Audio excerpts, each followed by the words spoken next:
முடிச்ச கேட்டு போங்க. சொல்லுங்க. ஒரு டம்ளர் தண்ணி எடுத்துக்கங்க.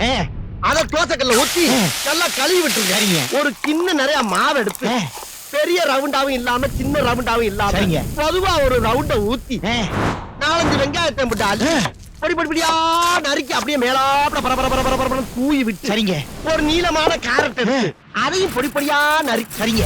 அப்படியே மேலாப்ல பரபர தூவி விட்டு சரிங்க. ஒரு 16 கரண்டி நெய் எடுத்து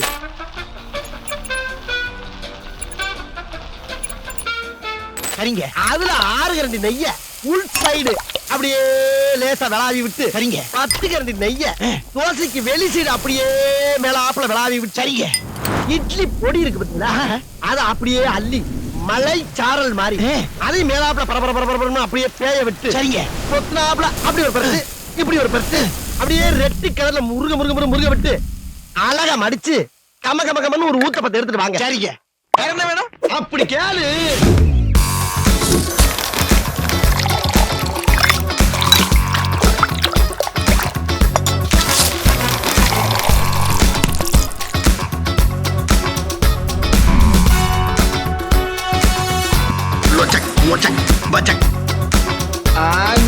அண்ணனுக்கு ஒரு